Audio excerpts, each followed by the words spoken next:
नमस्कार। आप सुन रहे हैं त्रिपुरा रहस्य आध्यात्मिक यात्रा। आज हम प्रवेश कर रहे हैं अष्टादश अध्याय में। हम जो कुछ देखते हैं, क्या वही अंतिम सत्य है? क्या यह संसार जैसा दिखाई देता है वैसा ही वास्तव में है, या इस दृश्य जगत के पीछे कोई और गहरा रहस्य छिपा हुआ है? त्रिपुरा रहस्य का यह अध्याय इन्हीं प्रश्नों का उत्तर देता है। गुरु दत्तात्रेय परशुराम को समझाते हैं कि दृश्य संसार एक आभास है, एक ऐसा अनुभव जो मन और इंद्रियों के माध्यम से प्रकट होता है, लेकिन उसके पीछे जो सदैव स्थिर है, जो कभी बदलता नहीं, वही है शुद्ध संवित, वही है परम चेतना। यही वास्तविक सत्य है। इस अध्याय में ध्यान की महिमा का भी वर्णन है, ज्ञान योग का महत्व भी बताया गया है, और यह भी समझाया गया है कि जब मन शांत होता है तभी आत्मा का प्रकाश स्पष्ट दिखाई देता है। आज के इस एपिसोड में हम समझेंगे दृश्य और अदृश्य का अंतर, शुद्ध संवित का रहस्य, ध्यान और ज्ञान योग का महत्व, और आत्म साक्षात्कार की उस यात्रा को जो परम आनंद तक पहुंचाती है। तो आइए इस दिव्य ज्ञान के द्वार में प्रवेश करते हैं।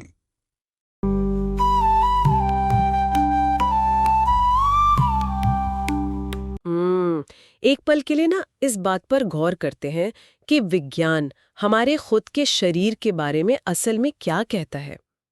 मतलब इंसान का जो दिमाग है वो खोपड़ी के भीतर एक बिल्कुल अंधेरे और शांत बक्से में बंद है। जी, बिल्कुल अंधेरे में। हाँ, और उस दिमाग ने आज तक ना तो कभी सीधे तौर पर कोई रोशनी देखी है, न ही किसी चीज को छुआ है, और न ही कोई आवाज सुनी है। सही कहा, वो बस सिग्नल्स पढ़ता है। एग्जैक्टली, वो केवल नसों के माध्यम से आने वाले इलेक्ट्रिकल सिग्नल्स यानी विद्युत संकेतों को डिकोड करता है, और उसी अंधेरे कमरे में बैठे बैठे वो दिमाग हमारे लिए एक रंगीन, ठोस और आवाजों से भरी एक पूरी दुनिया का निर्माण कर देता है। ये एक बहुत ही सटीक वैज्ञानिक तथ्य है। मतलब हम अक्सर सोचते हैं कि हम दुनिया को किसी कैमरे की तरह रिकॉर्ड कर रहे हैं। हाँ, हम सबको ये लगता है। लेकिन असल में हमारा दिमाग एक प्रोजेक्टर की तरह काम कर रहा है, जो अलग अलग टुकड़ों को जोड़कर भीतर एक पूरी फिल्म तैयार कर रहा है। बिल्कुल, लेकिन क्या हो अगर हम इस वैज्ञानिक तथ्य को एक कदम और आगे ले जाएं?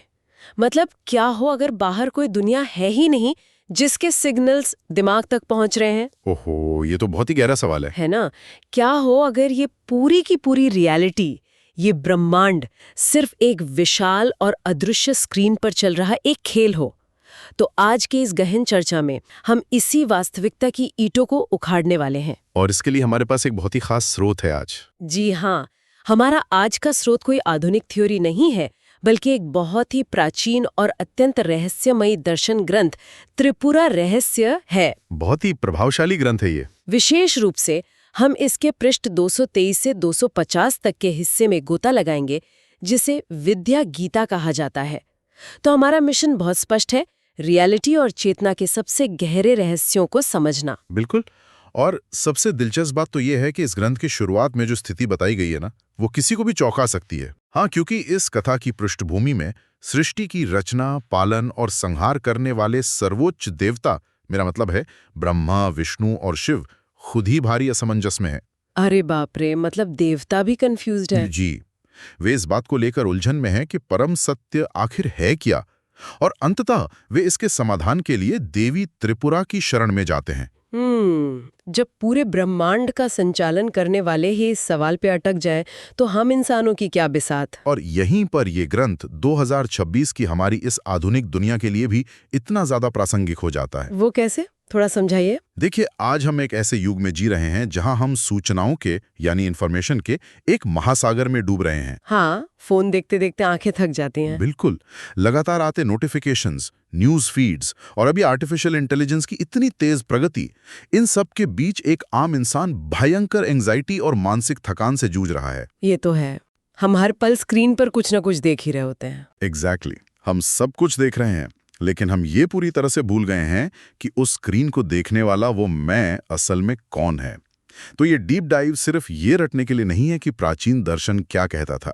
तो फिर इसका मुख्य उद्देश्य क्या है? इसका उद्देश्य ये समझना है कि कैसे इस वास्तविकता की प्रकृति को समझने से आज के इंसान की ये जो मानसिक घुटन है वो खत्म हो सकती है। वाओ, तो चलिए बिना किसी देरी के इस रहस्य को खोलते हैं।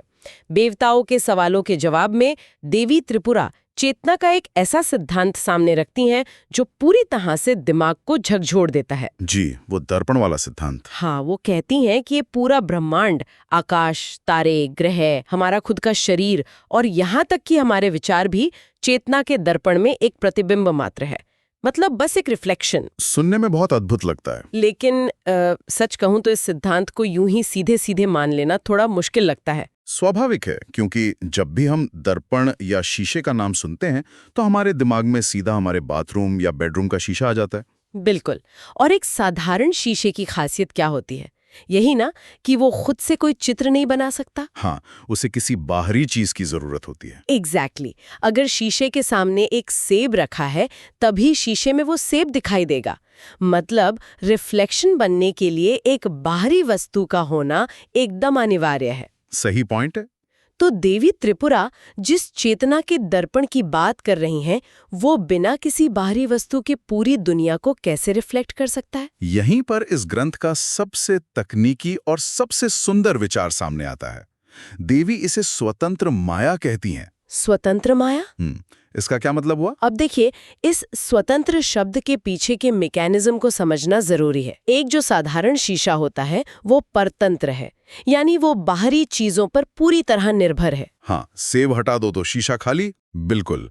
लेकिन चेतना का ये जो दर्पण है ये पूरी तरह से स्वतंत्र है।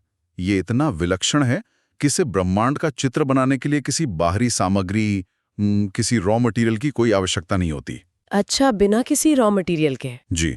इसे आप ऐसे समझ सकते हैं जैसे एक बहुत ही असाधारण चित्रकार हो जो खुद ही कैनवास हो, खुद ही रंग हो और खुद ही चित्र बनाने वाला हो। अरे वाह, ये तो बहुत ही गहरा विचार है ना? वो अपने ही भीतर से बिना किसी बाहरी चीज के एक पूरी दुनिया रच देता है। चेतना ही वो दर्पण है और जो देखा जा रहा है वो भी चेतना का ही एक रूप है। ये सच में एक बहुत ही पावरफुल थ्योरी है। और इसे पढ़ते हुए मेरे दिमाग में ना एक आधुनिक एनालॉजी आई, मतलब एक मॉडर्न रूपक। अच्छा, बताइए वो क्या है? मान लीजिए कोई व्यक्ति बहुत ही एडवांस लेवल का वर्चुअल रियलिटी यानी वीआर हेडसेट पहनता है, लेकिन ये सिर्फ आंखों वाला वीआर नहीं है, बल्कि उसने एक पूरा हैप्टिक फीडबैक सूट पहन रखा है। वो सूट जो शरीर को स्पर्श और दबाव का एहसास कराता है। एग्जैक्टली, जो गेम के अंदर की फीलिंग्स को असली शरीर तक पहुंचाता है। ये एक बहुत ही दिलचस्प दिशा है। इसे थोड़ा और डिटेल में समझाइए। तो देखिए, जब वो इंसान उस वीआर गेम के अंदर किसी आभासी दीवार से टकराता है तो उसका वो सूट उसके असली शरीर को एक बिजली का झटका या दबाव देता है। हाँ, जिससे उसे दर्द महसूस होता है। बिल्कुल। उसका दिमाग उस झटके को सच मान लेता है और उसे असल में दर्द होता है। खेल खेलते खेलते वो इंसान ये पूरी तरह भूल जाता है कि वो अपने लिविंग रूम में एकदम सुरक्षित खड़ा है। वो खुद को गेम का हिस्सा मान लेता है। हाँ, वो खुद को उस गेम का एक लिमिटेड अवतार मान लेता है जिसे चोट लग सकती है।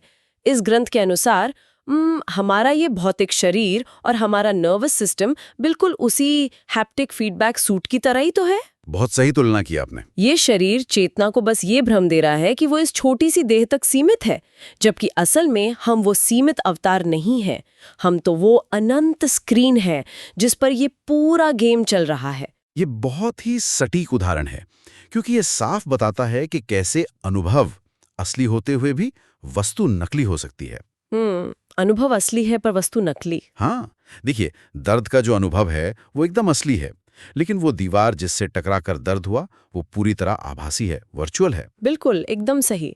लेकिन यहीं पर मुझे इस ग्रंथ से एक बहुत बड़ी शिकायत है, या कह लीजिए मेरे मन में गहरा सवाल है। कैसा सवाल, बताइए। क्योंकि अगर हम इस बात को मान भी लें कि सब रिफ्लेक्शन है, तो आगे चलकर देवी त्रिपुरा जागृत अवस्था यानी वेकिंग स्टेट और स्वप्न अवस्था की तुलना करने लगती हैं। जी, वो कहती हैं कि दोनों ही चेतना के खेल हैं और दोनों ही एक समान हैं। हाँ, लेकिन कोई भी सामान्य इंसान इस बात को लॉजिक से कैसे स्वीकार कर सकता है? मतलब अगर विशुद्ध तर्क और रोजमर्रा के अनुभव की बात करें, तो जागृत जीवन और सपने में तो जमीन आसमान का फर्क है। वो कैसे? दोनों में अनुभव तो होते ही हैं। लेकिन सपने की दुनिया बहुत ही निजी होती है, एकदम प्राइवेट। लेकिन जागृत दुनिया में एक सामूहिक सहमति होती है, मतलब एक कलेक्टिव एग्रीमेंट होता है। आपका मतलब है कि जागृत दुनिया को सब लोग एक जैसा ही अनुभव करते हैं? बिल्कुल। अगर मैं और आप रात में सड़क पर खड़े होके आसमान के तरफ देखें, तो हम दोनों को एक ही चांद दिखाई देगा ना? हम दोनों इस बात पे सहमत होंगे कि हाँ, चांद वहाँ है। जी बिल्कुल होंगे। और अगर एक कार तेजी से आती है, तो हम दोनों को उससे बच के भागना पड़ेगा, वरना हम दोनों को एक जैसी ही चोट लगेगी। ये तो है। तो ये जो सामूहिक सहमति है, ये ठोसपन है, ये जागृत अवस्था को एक सपने से बहुत अलग और बहुत ज्यादा रियल बनाता है। इसे किसी व्यक्ति के निजी सपने के बराबर कैसे तौला जा सकता है? ये एक बहुत ही जबरदस्त तर्क है, और ये एक ऐसा पुशबैक है जो कोई भी तार्किक इंसान सबसे पहले करेगा। तो फिर ग्रंथ इसका क्या जवाब देता है? त्रिपुरा रहस्य इसी तर्क को बहुत ही सूक्ष्म और चालाकी भरे तरीके से पलट देता है। कैसे? इस सामूहिक सहमति को कैसे नकारा जा सकता है भला? आइए इसे उसी स्वप्नावस्था के भीतर से ही समझते हैं। जब कोई इंसान एक बहुत गहरा सपना देख रहा होता है, मान लीजिए वो सपने में एक भीड़ भरे बाजार में खड़ा है। ठीक है, बाजार में खड़ा है। उसके साथ उसके कुछ दोस्त भी वहां खड़े हैं। अब सपने के अंदर जब वो व्यक्ति आसमान में देखता है, तो उसे एक चांद दिखता है। वो अपने सपने वाले दोस्तों से पूछता है, क्या तुम्हें वो चांद दिख रहा है? तो उसके वे दोस्त क्या जवाब देते हैं? वो यही कहेंगे कि हाँ, दिख रहा है। बिल्कुल। उस सपने की रूपरेखा के भीतर भी तो पूरी सामूहिक सहमति होती है, कलेक्टिव एग्रीमेंट होता है। अरे हाँ, ये तो मैंने सोचा ही नहीं। सपने के अंदर मौजूद सारे लोग उस सपने की रियलिटी की गवाही देते हैं। सपने में अगर कोई पत्थर से टकराता है तो उसे दर्द होता है, और बाकी लोग उसे हमदर्दी भी दिखाते हैं। हाँ, सपने के अंदर तो सब कुछ एकदम लॉजिकल लगता है। एग्जैक्टली। जब तक व्यक्ति सपने के भीतर है, उसे कभी ये शक नहीं होता कि ये दुनिया केवल उसकी निजी है। उसे वो दुनिया उतनी ही पब्लिक और ठोस लगती है जितनी कि हमें इस वक्त ये जागृत दुनिया लग रही है। ओह, ये सच में दिमाग को उलझा देने वाला पॉइंट है। मतलब आप ये कह रहे हैं कि मेरे सपने के अंदर जो लोग थे, वे भी मेरी ही चेतना का विस्तार थे? जी हाँ।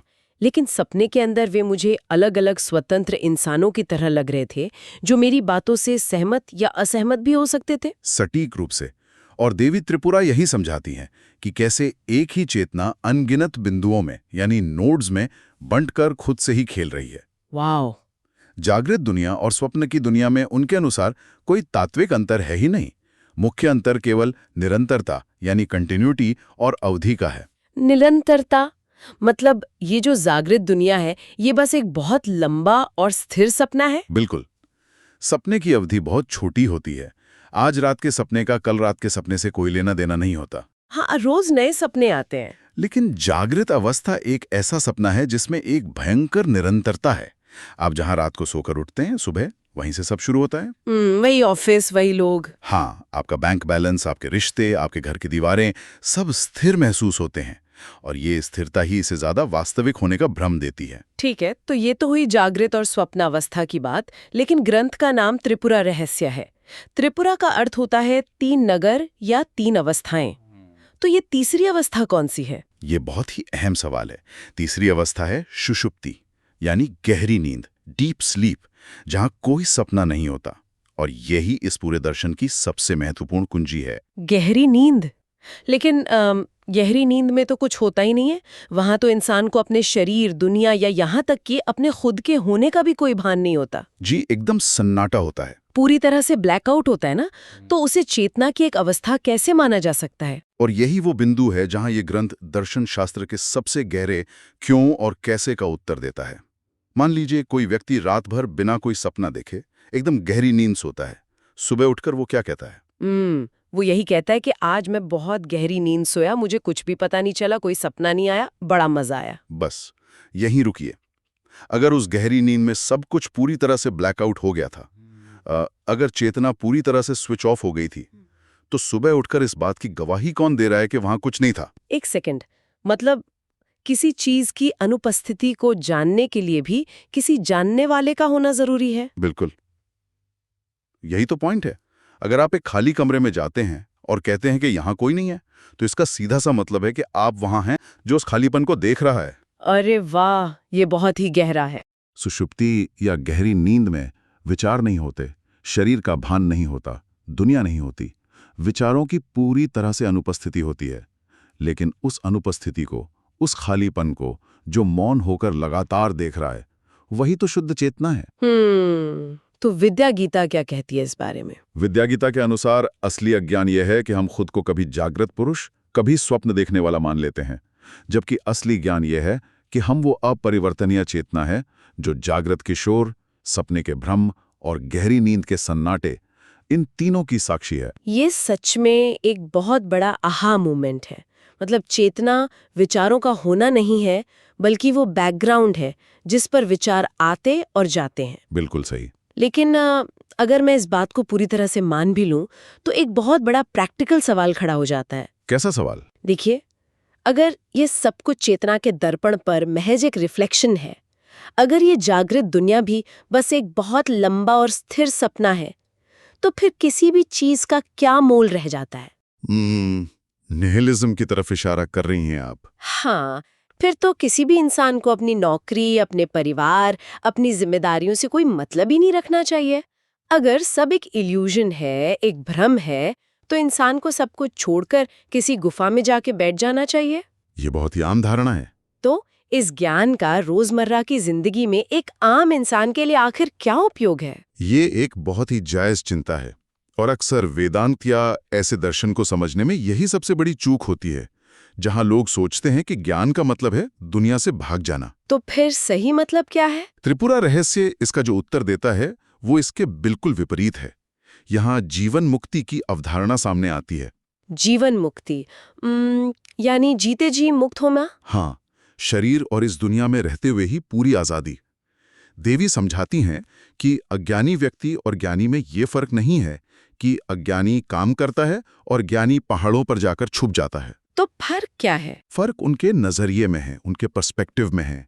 ज्ञानी व्यक्ति ये जान लेता है कि ये दुनिया चेतना का एक खेल है, इसलिए वो इसे और ज्यादा सुंदरता से और ज्यादा कुशलता से खेलता है।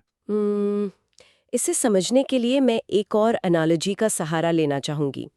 मान लीजिए एक बहुत ही बेहतरीन थिएटर अभिनेता है। ठीक है। उसे मंच पर एक ऐसे राजा का किरदार निभाना है जिसका पूरा साम्राज्य छिन जाता है। हाँ, ये एक बहुत सटीक उदाहरण बन सकता है। तो वो अभिनेता मंच पर आता है, वो पूरी शिद्दत से रोता है, गुस्से में चिल्लाता है, तलवारबाजी करता है। दर्शकों को लगता है कि वो सच में बर्बाद हो गया है। जी। लेकिन उस अभिनेता के भीतर, उसके दिमाग के किसी कोने में, उसे एक पल के लिए भी ये भ्रम नहीं होता कि वो असल में वो राजा है। वो जानता है कि वो बस एक अभिनेता है। बिल्कुल। जब नाटक खत्म होता है तो वो मंच के पीछे जाकर राजा के दुख में आत्महत्या थोड़ी कर लेता है, बल्कि वो जाकर आराम से अपनी चाय पीता है। तो क्या जीवन मुक्ति का यही मतलब है? ये एक 100% सटीक विवरण है। अज्ञानी व्यक्ति उस अभिनेता की तरह है जो मंच पर अभिनय करते करते सच में ये मान बैठा है कि वो राजा है। और इसलिए जब नाटक में उसका राज्य छिनता है तो वो असल जिंदगी में भी डिप्रेशन में चला जाता है। एग्जैक्टली। लेकिन जो जीवन मुक्त है वो दुनिया में रहता है, हंसता है, रोता है, समाज में अपनी भूमिका निभाता है, लेकिन भीतर से उसे हमेशा पता है कि वो किरदार नहीं, बल्कि उस किरदार को देखने वाली चेतना है। मतलब बाहर से पूरी भागीदारी, लेकिन अंदर से वैराग्य। जी, इसे ही अनासक्त कर्म या डिटैच्ड एक्शन कहा गया है। अगर हम इसे आज के संदर्भ से जोड़ें, जिस इन्फॉर्मेशन ओवरलोड और एंजाइटी की बात हमने शुरुआत में की थी, तो ये सिद्धांत बहुत ही प्रैक्टिकल टूल बन जाता है। बिल्कुल बन जाता है। आज लोग अपने करियर, इकोनॉमी, सोशल मीडिया की इमेज को लेकर भयंकर तनाव में रहते हैं। हाँ, जरा सी बात पे पैनिक हो जाते हैं। ये तनाव इसलिए है क्योंकि वे मानते हैं कि वे केवल ये कमजोर, सीमित शरीर हैं जो किसी भी पल खत्म हो सकता है। उन्हें लगता है कि दुनिया बहुत असली और बहुत खतरनाक है। लेकिन अगर कोई इस जीवन मुक्ति के विचार को थोड़ा सा भी अपने भीतर उतार ले, तो वो अपने ऑफिस की पॉलिटिक्स या आर्थिक मंदी या किसी भी रोजमर्रा के संघर्ष को उस थिएटर नाटक की तरह देख सकता है। सही कहा। वो अपना काम पूरी मेहनत से करेगा क्योंकि वो नाटक का हिस्सा है, लेकिन वो उस काम के नतीजे से इतना नहीं बंधेगा कि वो उसकी रातों की नींद ही छीन ले। ये तो कॉर्पोरेट बर्नआउट और एंग्जाइटी से बचने का सबसे बेहतरीन तरीका लगता है। और यही इस ग्रंथ का असली उद्देश्य है। देवी त्रिपुरा ये बिल्कुल नहीं कहती कि इस दुनिया को छोड़ दो।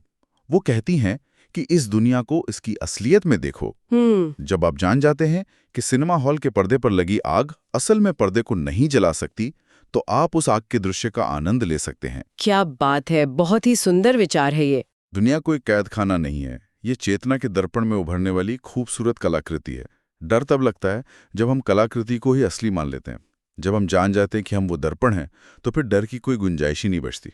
तो आज की इस अविश्वसनीय रूप से गहरी और विचारों को झकझोरने वाली चर्चा के निष्कर्षों को अगर हम समेटें, तो सबसे बड़ा टेकअवे ये है कि हम में से कोई भी व्यक्ति केवल हड्डियों, मांस या विचारों का एक छोटा सा बक्सा नहीं है। जी, ये सिर्फ एक किरदार है जो चेतना पहनती है। और दूसरी बड़ी बात यह है कि जागृत अवस्था, स्वप्न और गहरी नींद, ये तीनों केवल बदलती हुई अवस्थाएं हैं, स्टेट्स हैं।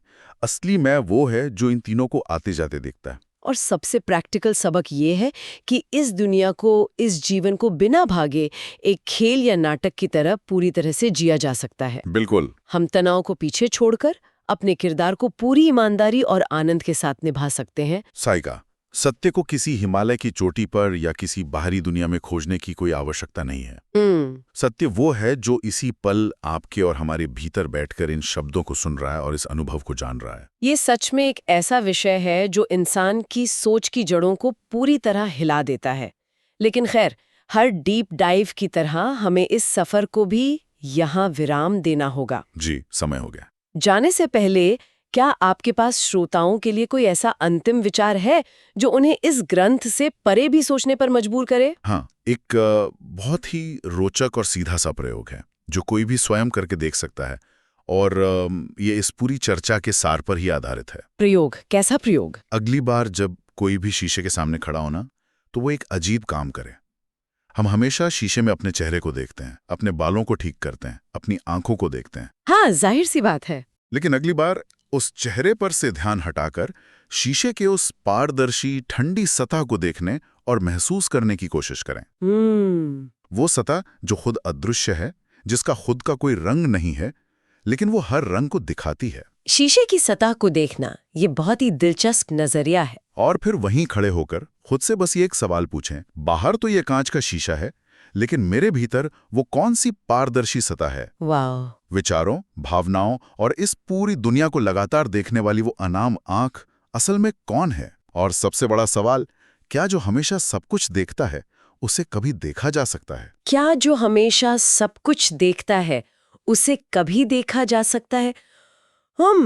ये एक ऐसा सवाल है जो यकीनन विचारों में बहुत लंबे समय तक गूंजता रहेगा। आंख सब कुछ देख सकती है सिवाय खुद के। इस अद्भुत और गहरी यात्रा में शामिल होने के लिए बहुत बहुत धन्यवाद। इस डीप डाइव में बस इतना ही। मिलते हैं अगली बार एक और नई गहराई के साथ। तब तक अपने भीतर के उस देखने वाले को महसूस करते रहिए।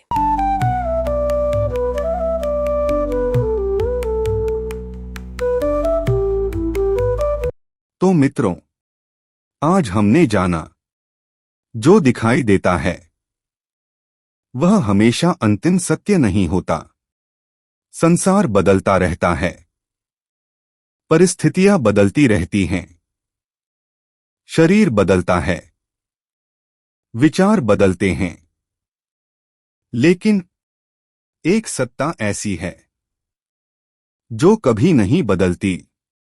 वही है शुद्ध संवित, वही है हमारा वास्तविक स्वरूप।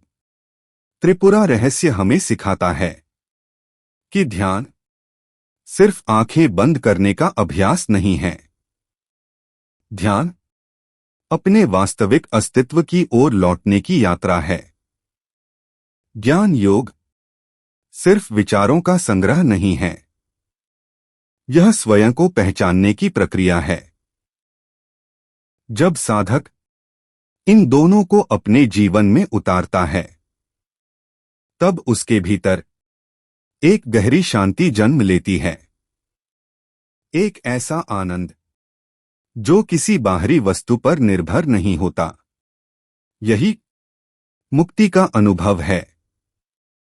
यही आत्मज्ञान का प्रकाश है।